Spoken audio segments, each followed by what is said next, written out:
Ladies and gentlemen, this is also a day of enormous importance for the people of Honolulu, as my government comes one step closer to guaranteeing a future of land security for those living in informal settlements on state land throughout Fiji, known as squatter settlements. To truly call some place home, there needs to be a sense of ownership, a sense of belonging, and a sense of security. Many Fijians occupying state land with no legal status don't enjoy these comforts. They do not have the peace of mind knowing that they and their children will have a place that they can call as their permanent home. Today, we are handing out 72 approval notices to people who have been living as squatters for years. The Ministry of Lands, after today, we also work with other squatters on state land to issue approval notices through a transparent process. Ladies and gentlemen, by having security of tenure, these squatters will no longer be squatters. They will have 99-year leases that will give them a sense of dignity and a sense of security that every Fijian deserves. It will also mean that these people will now build proper and permanent homes, and they can now have access to funding from mainstream banks and other financial institutions to help them build their homes. They will also have access to government housing grant initiative. In my vision of what we can become as a country, equal opportunity applies to every Fijian. Without secure access to land, that vision cannot become a reality. So I hope you take advantage of this opportunity and build a strong future for yourself and for your families. My fellow Fijians, today I'm also here for another micro and small grant disbursement in the northern region. I've already traveled all around Fiji, including Bua just on Monday, bringing this scheme to entrepreneurs who have outlined ways they plan to grow or begin their enterprises. And I know there are many of you in the northern region who are equally deserving of this investment in your future. This program has done so well because it relies on the ability of the Fijian people to work hard, be innovative, and strive for greatness. Our ability as a people to create industry and grow our economy is our most important natural resource. And this grant program taps that potential. This is not a handout. You cannot buy a TV or a carton of beer with this money. It is a grant that can only be used to purchase materials that you have identified as important to start or expand your businesses. Collectively, as your businesses grow, you will build wealth for yourselves, and of course, you will contribute to our economy. In December, 2 weeks before Christmas, I was in Nosori, in Tailevu, where I was honored to see 1,096 recipients receive their grants. That was the biggest single grant disbursement carried out so far. Not only because it was held in Tailevu, but we looked after the people from Naitasiri and Lomaiviti and Rewa, of course. This morning, an additional 252 recipients will benefit from this initiative through my government. And today's event marks another significant milestone because today's recipients bring the total number of entrepreneurs receiving these grants to 4,700. And when you count their family members, it means that we have helped improve the lives and prospects of 23,500 people total.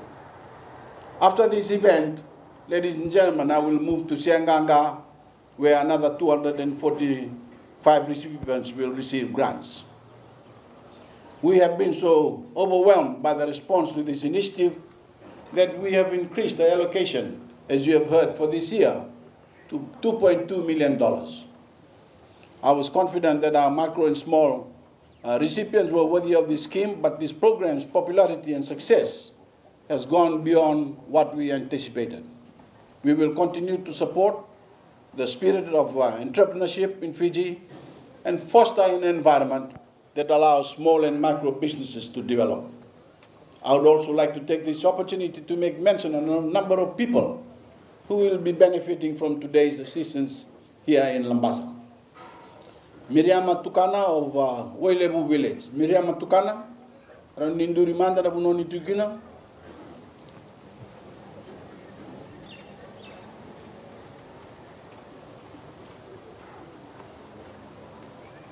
Miriama Tukana was going to utilize her grant to purchase a stock for canteen business.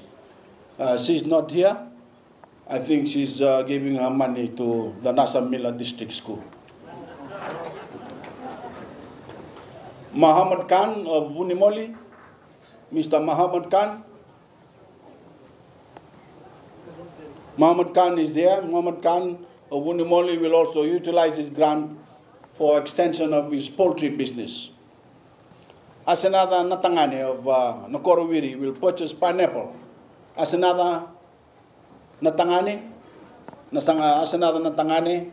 will purchase her pineapple seedlings and utilize the funds for development costs. Ladies and gentlemen, I would like to take this opportunity to also discuss an important issue that is affecting the women and children of Fiji. I'm talking about the very serious problem of domestic violence and sexual assault and rape in our society. I'm calling on all of us to take a stand against what I've called the ugly underbelly of Fijian culture. The home is a cherished and sacred place, and it is no place for violence, for sexual assault and rape.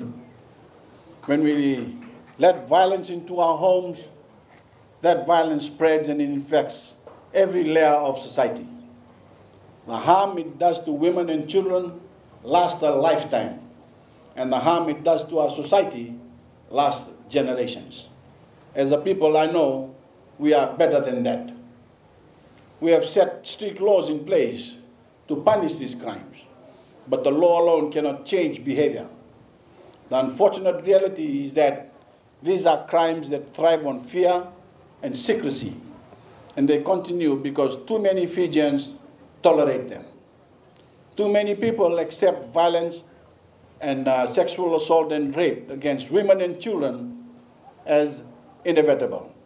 That is why it is our duty as a society to condemn these crimes wherever they arise, to shame and shun those who abuse or prey, or even think of abusing or preying on our women and children.